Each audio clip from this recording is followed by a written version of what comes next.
Bonjour et bienvenue sur ce nouveau tutoriel consacré aux DAS 30, 50 et 60. Nous allons voir ensemble les différents menus du mode sortie mémoire. Accédez dans un premier temps au mode sortie mémoire en appuyant sur sortie mémoire depuis la page d'accueil de votre appareil. Ce mode permet d'afficher à l'écran des acquisitions enregistrées sur la mémoire interne de l'appareil ou sur une clé USB. Pour cela, appuyez sur lire fichier. Sélectionnez le fichier que vous voulez voir se trouvant soit sur la mémoire interne de l'appareil, dans le dossier folder rec, soit dans le dossier de votre clé USB connectée à l'appareil en appuyant sur l'icône clé USB. Une fois le fichier sélectionné, appuyez sur l'icône dossier pour l'afficher à l'écran. Vous pouvez importer ou non la configuration de voix associée. Depuis ce menu déroulant, vous pouvez également copier un enregistrement depuis la mémoire interne sur une clé USB en appuyant sur l'icône disque dur. Enfin, vous pouvez supprimer un fichier en utilisant l'icône corbeille.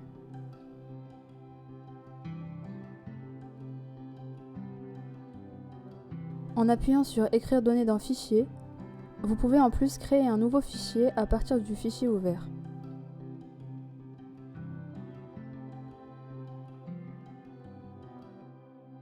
Une fois l'enregistrement affiché, il est possible de personnaliser l'écran de visualisation en cliquant sur Configuration écran. Vous pourrez afficher en plein écran, choisir le mode de visualisation graphique F2T ou XY, afficher les valeurs numériques, afficher la fonction calcul mathématique qui sera personnalisable par la suite, afficher les bornes, ce qui correspond à afficher l'information des axes du graphique, définir le type d'horloge de l'enregistrement, gérer la position des voies logiques, utiliser plusieurs écrans pour séparer l'affichage de plusieurs signaux,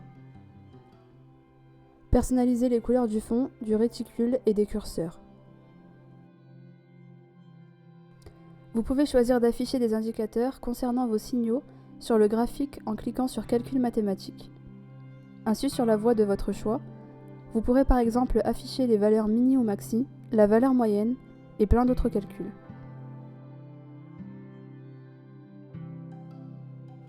En utilisant la touche curseur, vous pouvez ajouter des curseurs verticaux ou horizontaux sur la voie de votre choix afin de cibler la portion du signal que vous voulez analyser. Vous pouvez également zoomer et redéfinir le calibre pour une analyse plus fine. Si votre appareil CFRAM possède l'option imprimante, vous pourrez gérer les paramètres d'impression depuis ce menu. Ce tutoriel est à présent terminé. N'hésitez pas à regarder nos autres vidéos pour une meilleure utilisation de votre appareil CFRAM.